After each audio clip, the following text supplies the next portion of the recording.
Today's episode we will have another guest, which is Mie Iwatsuki. She's an artist, she's a model and a muse for over 35 amazing artists. And we talk about her moving from Japan to US. Yeah, and we're going to get into her work with two very famous artists, Alex Katz and Robert Frank.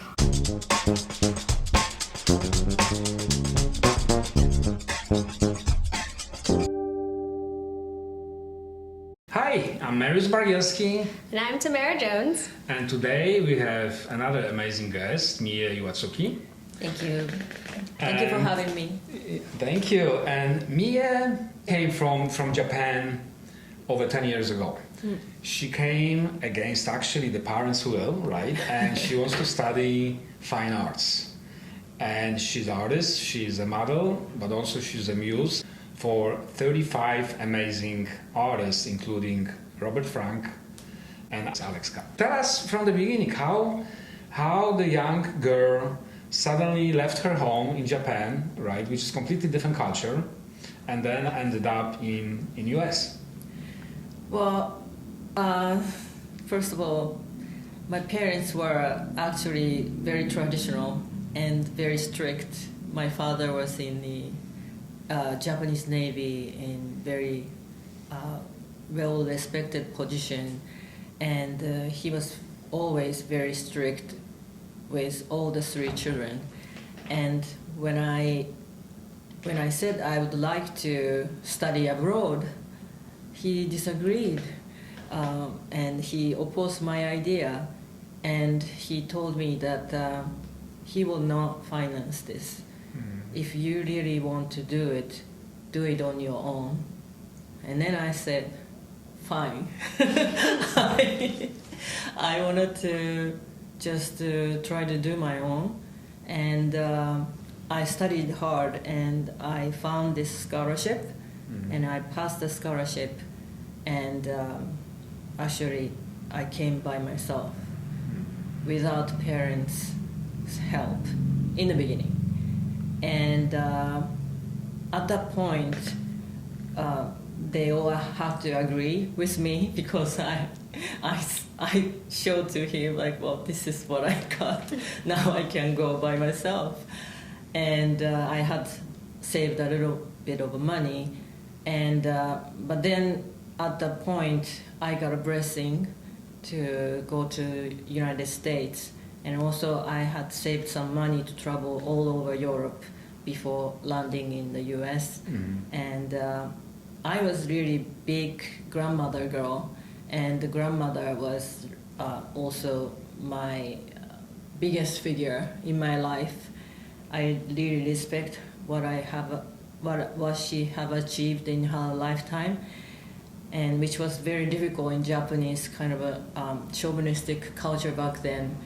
But so when she came to me to say, please don't go, I kind of initially I thought that I will give up my idea even though I got the money. But later on she saw I was so much grieving and almost depression, so she was saying that once you decided, don't change your mind. And same as my grandfather. And then I got the blessing. I decided to come here, and first I wanted to be an artist, painter.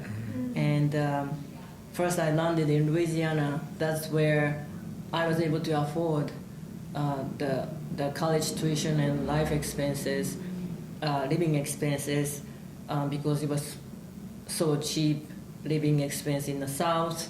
And I could study English while I'm still going to college, because not so many Japanese people are there. And so I studied there 2 years. Then I transferred to Hunter College in New York. Wow, that is like quite a backstory. And so how did we you said that you originally wanted to do painting. when you followed that field, where did you transfer over to like, oh wow, I'm actually like a muse, people want to paint me? How did that transition happen? Well, I was very serious about painting before, really seriously trying to become an artist. I have actually did some small exhibition in the South while I just started going to school, and some art flaming shop saw my painting and they approached me. They wanted to do my exhibition. For me, as a young art student, it was like really fascinating experience. And from childhood, I really loved about art, and I didn't know much about the concept of art history back then, but the more I study about art and the concept and what has been done in art history, I just thought that this is really beyond my capacity, where as a foreign student and a foreign woman coming to live here and trying to strive to find the way to live here in the States, that was already hard for me. And also on top of it, I had to find my own style, which I really struggle with. And after I come into to New York City, I went all over the gallery and I saw so many talented artists in the world are exhibited in New York City, and only so little % of artists are surviving. I thought I can change course to be a fan of art or artist, and I can also still associating art world, working in auction house like Christie's and working in art gallery in Soho, and that's how I started to be in the art world. And then there I was able to actually meet those artists that I always fascinated about. Yeah, so let's pause a little bit on Christie, right, auction house, because it's very difficult to even get the internship over there, right? Right. Yes, so that's also one of my earlier dream come true. I used to work at this art gallery while I was in school, and it doesn't exist anymore. It was a Japanese foundation in Soho. It's a cultural foundation. I really respect and very fortunate that they sponsor me. And I was back then just an intern, but the director told me this foundation doesn't hire a full-time 2 people, so I'm just gonna warn you that you need to build some kind of a career in your resume, so that when you graduate you can get some full-time or some kind of a company that hire you. So then I was pushed from this gallery director, which I'm very thankful now, that with his permission I was trying to find other job, which is, he told me first, like, I know this is hard, but try Christie's. I know the difficulty getting in is 1 in 100 people or something like this. But I applied for that and I got invited to interview. And because I think even though I just came here with my money, and then the money I could afford is a city college, etc., but I had great grades back in Japan too, and I think they saw the grades, and I just went to the human resource, and then after the interview they said, oh, you start working at the Japanese Works of Art. I was like, wow, amazing. And then there I just realized later on that the Christie kind of learned with a very talented interns, because they can get intern all over the world. The most I know, that's why I want to also tell you, right? Right. Most of the interns come either from England, from Oxford, right, or Harvard, and then suddenly you from Japan, a completely different culture, right, ended up with the amazing internship of Christie. It was amazing internship. So like I got to be friends with some of the amazing art historian and art dealers, and who's like specialists, and they were also kind of a son of art dealer, famous art dealer from Japan, and I was always like being able to be surrounded all these antiquities, very important antiquities from Japan, and I was kind of like working together with an art specialist who are Harvard graduate and scholar from Harvard, to help her translate the book written in Japan. And also those interns that I met in Christie's were all from like Oxford and studying a doctor and art history, and I was like, why I'm here? but like I became friends with those people, and when I'm student days, I'm looking for some place while I'm trying to still like survive on my own expenses, even though my parents later on try to help me. Later on, after I got this internship, like Christians, they kind of value me then. And then like I was also looking for roommate, and then my friend back then at Christie's, also intern from Oxford. His name is Ramsey. He's really brilliant guy. We decided to become a roommate and decide to look for a room together. And when we were discussing about art, because it's amazing to talk with someone who's so knowledgeable about art. Like sometimes I question, so who's the figure that you admire the most, and who was most revolutionized figure in the painting realm in art history? And we kind of have this kind of discussion all the time. And my friend Ramsey goes, it's definitely the Cézanne. And I go, definitely Alex Katz. And this was before even I start working full-time at the gallery. I used to intern. So this is really a dream come true for me. Wow, it sounds like you manifested it, and we love that. Oh man! And so you finished your scholarship.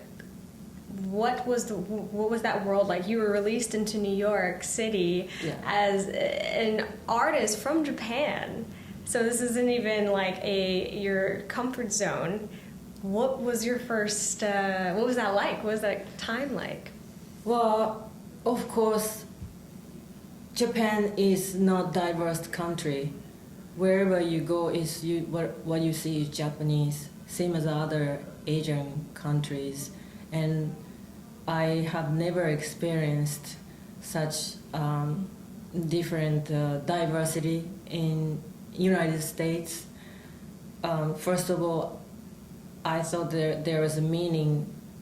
Now I think there was a meaning that I didn't have money to come to New York by myself, and then landed in Louisiana taught me something, and which was racial segregation still goes on back then.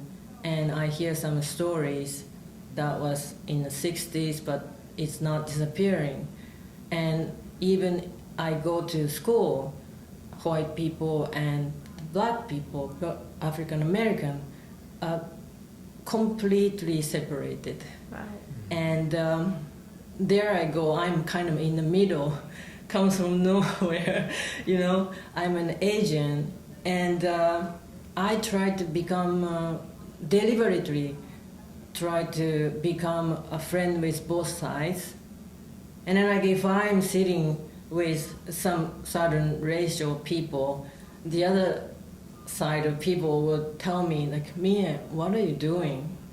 And that shocked me because I thought friendship should be with anybody. Right. Wow, what an experience to have. And so we're in New York City now. Yeah. And then like So you said, different from that. It is different. Yeah. And suddenly you met actually your dream artist, right? Alex Katz. Yes. And tell us more. I know the story, but tell us more because it is amazing story. It is amazing story though. Right. So first, the beginning of everything was my encounter with Alex Katz, the painter I really admire, still admire. I think he's the best painter in art history today. I can tell you the reason later. I talked to you about that before.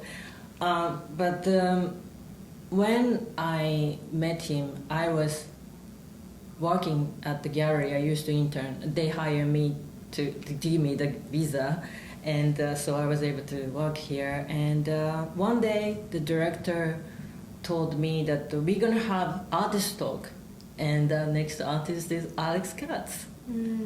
So the place I used to work, the gallery, I was very fortunate to work with many important artists in the world.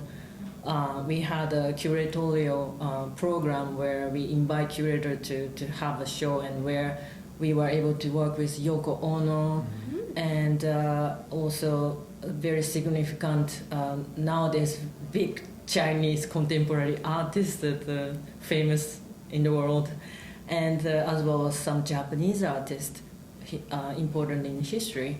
And so when we had the Alex Katz talk event, me and assistant director was working together to put together an event and with the director, and we had some donors, and we had a stage, and then like I couldn't sleep the day before to imagine to meet with Alex Katz in reality, because I was really admiring his painting in my student days as a painter. And so at the end of the day event, there was a refreshment, and on the back stage that we were celebrating and thanking, and the sponsors and everybody got together.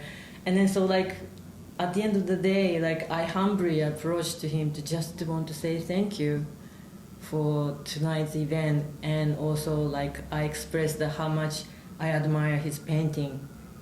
And while I am talking to him, he was very, very smiley to everybody, and he was smiling to me also. But then like in the middle of a talk, his face, I just remember that his face turned very rigid face, and then said, "Give me your card. Maybe I want to paint you." And I couldn't believe that moment, but I just had my card. So like I humbly gave him, "This is my card." And I didn't think he would call. But next thing I know is next day there was a call from him said, "Mie, Saturday, are you free?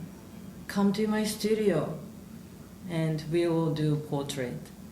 And that was the start. And I was wearing a big coat, and when we get there, he started to work on a small canvas where he draw with a charcoal, and then know the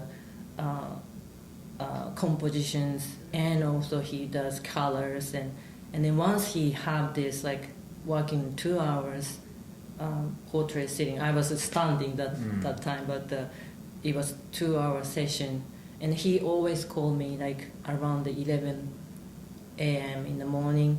That's where I think he can get the sunlight. And then after that, when the painting finished, he will always call me, and he would show me the painting. And it was the humongous painting. It was taller than my height, and the 3 figures were standing in the background of green. And at that moment, I think something inside of me changed. There was some kind of like a unity that I have when I collaborate and create something with artists. And that, I think, I write more about it in my exhibition catalog. Yeah, that will show. Of course, our Spotify listeners cannot see, Yes, but yes. this is beautiful catalog. But what is very interesting with Alex, right? He's not used to, or wasn't used to, paint anybody more than once. Well, his biggest muse is, of course, Ada, his wife. Mm-hmm. And also he paints his daughters and son and his family, as well as some of the art world people he actually meet in life. Mm-hmm. And so some of the art world people may have been painted twice or 3 times, like myself, and I am the one of the most lucky person to be painted multiple times, and in the significant pieces as well. I think that the reason why is, I think I knew about his work, and also I really respect his work. And I think if you are artist and somebody admire your work and then able to talk about it more, I think you connect with this person more. I think that is the starting point, I think. And I think this is the most important thing I feel. If I were to told to sit for some artist, I will always research about the artist. I mean, for Alex Katz, I knew already everything, but I think an important connection is something about understanding each other. And what our listeners, they don't know, that you never actually ask for any money, right? So Yes. that's Well, of course, the artist at the level, when he asked me to pose, like when I went up for the first time, he did say to me, so let's see. So I can pay you. And then when he started to say that, I just told him, Mr. Katz, please never ever mention me about money. This is my honor, and please promise me never ever mention about money. And I'm always happy to pose. And I think he understood my appreciation to his work and this opportunity, and also there were a lot of conversations, because he always picked subject when he had some kind of a real world connection, like whether working at a show or meeting people at the gallery or some creative people. And so when there is a real contact with somebody and then there is a connection, he can draw better. I think he can paint better, and therefore he wants to draw such people. And I think that was the reason I got chosen to pose for one of the important series, like many times. Wow. And so you went from an artist to having your biggest artist idol make you his muse. That is an example of daring to dream, everybody. That's very inspiring. And so you, from there, because he's so well known, did this launch your career to becoming the world's muse, including with the late Robert Frank, who is also a huge deal, especially since he's not with us anymore? Can you talk about that? Yes, and that is the another pivotal moment, my life-changing moment, to meet with Robert Frank. I really thank the mutual friend who introduced me, and me and my mutual friend had worked on an exhibition on this Japanese very well-known photographer. His name is Eiko Hosoe. He's a post-war era black and white, or this like very theatrical and very, very well-known photography, and he has been photographing Mishima, which is a literary figure in Japan, very famous, and his series called Barake, photographing Mishima, made him very famous. But we worked on this his exhibition on commemoration of his getting a Lucy Award, one of the photography award in New York City, and after that, I was doing helping to PR for the show, and after that, this mutual friend invited me and the photographer to meet with Robert Frank at Robert Frank's studio. And I was introduced to Robert Frank as a model I already working with, Alex Katz. And I was told to sit next to him. And then like I humbly just, as guided, I sat down next to him. And I started I asked him question about his work, The Americans, and what does he think about the critics' view compared to the work of a French philosopher in 19th century, de Tocqueville, who saw and told about the philosophy through the sociology point of view, but he did it in a visual way. And then like he started telling me, well, that's what the people think, but the people, how people see your work sometimes become important. And it is true, his work is kind of giving the society a sociological kind of a point of view, like as an onlooker coming from his like Swiss Jew background.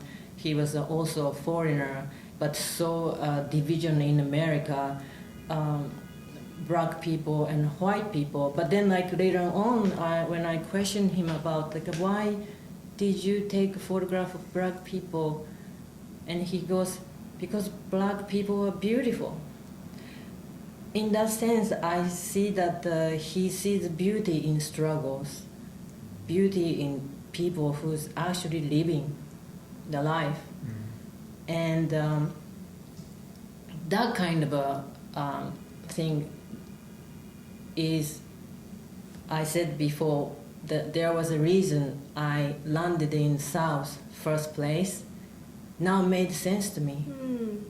Because if I didn't see that, if I only came to New York City with a bunch of like rich kids coming with parents' help, probably I didn't feel the same way. Mm-hmm. And your relationship with Robert Frank was very long and very emotional, right? And you obviously you stay with him to the end. Yes, meeting Robert Frank and also being able to be friend with Robert Frank for almost the last 10 years of his life was very profound experience to me, and really changed my life in a way to not only about learning more about his work, but also his persona. Is really life-changing experience to me, because from the way that he takes photograph to how he kind of carry his lifestyle, and also where he didn't really care about his fame, and he quit photography and went to Nova Scotia, and he starts filming instead of photography. and the way that he kind of lived in the humble life. I almost think that he lived a more humble life than myself. And but then like he find happiness in somewhere else, which really taught me a lot. And you also work with his ex-wife and his partner, right? Yes, Leif, his wife just passed away, sadly, 3 weeks ago. And her work is also included in my exhibition. I asked her to pose for me for the exhibition, and she created the sculpture of my face, and we took 3 months together sitting face to face, and it was like very or like how the artists used to do, like a very old style, to sit live and work on the art piece, because she first started painting my face and painting my chair first, but then she feels that this is not right, and then she would change again, and then like finally, because the artist has to satisfy with the work to exhibit, and if she cannot satisfy, she cannot exhibit. So she worked so hard for me from relinquishing idea to do a painting, and then shifted to sculpture, and then she started to make my portrait, my face, from galvanized thing, and her hands were like, it's like a magic. She can bend anything. She can, like, she's like really use many kinds of tools, and very original idea of creating something. It was like I said to her, like, well, this is the best art school I went. Yeah, and then like she liked to listen to some music sometimes, like Eric Satie, Gymnopédie, and I still like going around my head. And she was the one actually who brought the news about the death of Robert Frank, right? She told me about that. Yeah. Yes. Yeah. I am forever thankful for that. When June called me, it was early morning, like 7 a.m., where I was still sleeping, but I had a really kind of a bad feeling about her call, because for 10 days I didn't hear from Robert, and I was supposed not to call during that time he was sick. And then like finally I received a call from June saying that, Mie, I have to tell you something. And I kind of knew what she's gonna say, and then I really burst into tears, and I was really, with loud voice, I was crying in front of her on the phone, but she kind of tried to calm me down to say, Mie, I know, and then at that point she was also crying. But she said to me,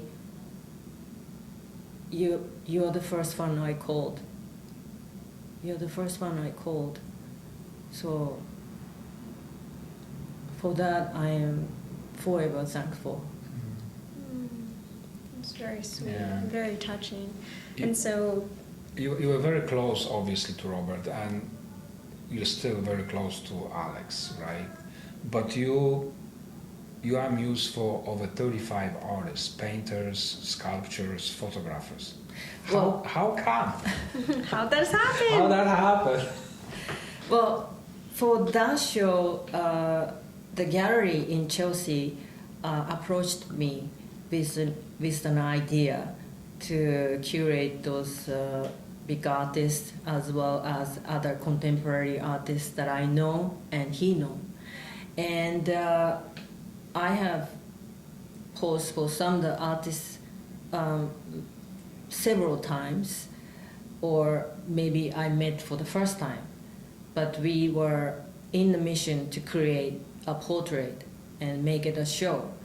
And so that idea was proposed by gallery, but it was my idea to, if I were able to do this, I would like to write my voice, my experience, working with each artist, because my wish of Moro's voice is I want to create a masterpiece with each artist, and I want the work to be told forever. Because like as an art student, I travel all over the Europe, backpacking, and seeing all sorts of like master paintings, and I feel that I want to be inside the painting, and I want to hear what the subject was thinking or told to do, or what they were talking, and what was like in the studio, and everything. And if we were able to hear those voices from the subject themselves, and that expand more possibilities, if the art is a medium that can enrich your understanding, your being, and your mirror, and if you're able to understand yourself and also kind of enrich your soul, then I thought I wanted to be a shaman. And that was the idea. And then I just happened to be able to work with such an important artist. If my piece, I think definitely those pieces eventually end up in museum after we are all gone. And that is for thousands of people to see, even after we are all gone. And then I would like to give this message to people in the future as well. And that was the idea. So I wrote all the 35 artists' story for... Which is amazing. Thank you so much. I wish our listeners can actually buy this book, but it's only available to the gallery, right? Yes, yeah. I know. But I am still continue posing for many artists. I have a numerous requests from many artists, and sometimes like I collaborate with them if I have the time, and I also have so many photographers to collaborate again and again also, and I'm kind of little by little writing my memoir, and I wrote some memoir on Robert Frank or Alex Katz or all sorts of artists that their work and themselves touched my heart and became my friends. And someday I wanted to publish a book about memoir, and we can't wait for this. Yes, It's so very interesting. excited for it. And what really struck me is that all of those artists, amazing artists, and then seeing you different things, right? They all love you, obviously, but either painters or sculptors, they see something different, something that the other artists, they don't see in you, right? Well, that's the interesting part. And also this exhibition was dedicated to, I asked the galleries to try to make this exhibition as a fundraiser to help Japanese earthquake fund, which was happened like 10 years ago. It was a catastrophic earthquake where 50 people are risking their life to go inside a nuclear plant to stop the nuclear discharge. And at that point, I thought I had to do something too. And so gallery agreed to it, and then we eventually made the donation through the proceeds percentage. Each of the amazing artists see in you different thing. So it's not just your right. outside beauty, right, but also your inside, right? And they try to show the world in their work your outside and inside beauty? So this is another part of the show. Its meaning is that by standardizing the theme of just one subject, me, it will able to highlight the radical difference of each artist's different way of rendering one subject. And then I can write about what their strengths, what is their specialty, what is their characteristic, and what is their philosophy. And I really love going into each artist's world. And so I talk about it with each artist, and it was collaborative process. When I collaborate with artists, I also want to kind of contribute, if I have the time, contribute my idea to see what they think, and then like make the work as a collaborative work, and then try to make it better. Like if I were Muse, I don't want to just walk into the studio and just getting paid just as a model. As an artist Muse, I would like to give my thoughts, an idea to see what makes this artist better work, and each of us create a masterpiece together. Nice, wonderful. And so now you said that you had an exhibition that is already live, or it's coming out very soon. This was past the exhibition. This is the past exhibition. I have been keep writing about my experience with each artist, and eventually wants to carry me to some kind of a book or something that I can tell this story to the world. So what is the future? Yeah. What is your goal? What is my goal? I want to continue this art practice as an artist Muse, and then keep this practice as Robert Frank told me that if I want to write my memoir, I have to pose for many more artists, not just him or other artists. And of course I have a more story with him want to write about. But then my experience posing for more artists can give me different direction, I think. And this is my lifelong activity, I think.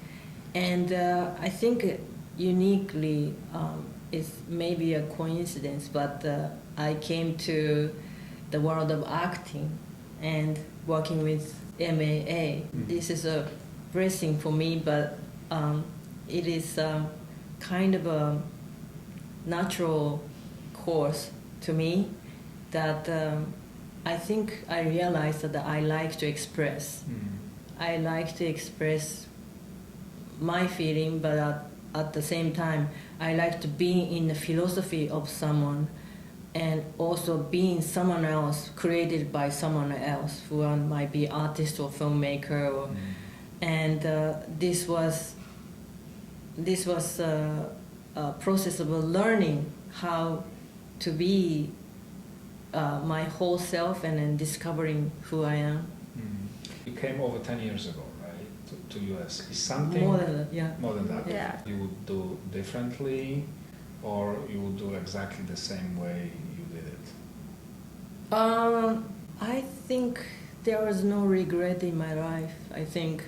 And all things I have done, probably there was meaning to go through and to learn every facet of my life, and then therefore I am here. And one thing I just really think what created me is encounter with so many artists, and that has shaped me who I am, and I'm very thankful for that. And for that, I'm very blessed with having so many friends, artist friends and not artist friends, but somehow relationship with artists, friendship artists, is more than a friendship with regular people. I don't know how to express this, but when we have a friendship, I feel that there's more to it because we have the same understanding, and also I think we speak the same language. And that may involve understanding their work, but also having known art history and having known some significance of what art can do to the world. Any advice for the young people who want to be in arts? Yeah, especially foreigners who dream of having a career in art and in the entertainment industry. What advice would you give them that you had to, that you kept with you?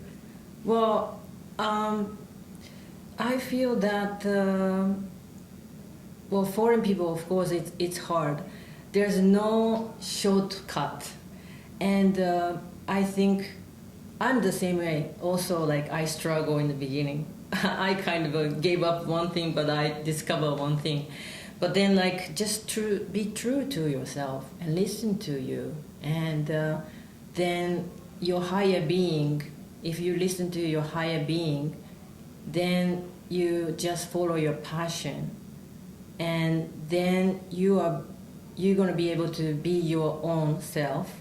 And through that, I think you kind of go your own adventure.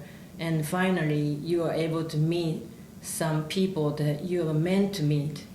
And there, please never forget about appreciation and respect, because those things can come back to you. And this will flourish your life, and you are where you're meant to be. Thank you so much. I have no other questions. I feel like I'm filled with all of the delight. I feel the artistic spirit in the room, and it's definitely palpable. It feels great. Yeah. Thank you so much for being with us. Well, thank you so much. We wish you all the best in the art world, and of course in your acting career as well. Thank you so much. And if people want to follow up and discover more of your work and follow you, where can people go? Well, my Instagram maybe is my full name, MieIwatsuki. Yeah, so we'll put the link, obviously. We'll put all links to her and her pages and her work in the description. And thank you again for having this with us. Appreciation. Thank you so much for today. And that concludes our episode. With Mie Iwatsuki, who is the artist, model, and muse. Please do not forget to like, subscribe, and hit that notification bell so that you don't miss another episode where we unveil the entertainment industry. See you next week.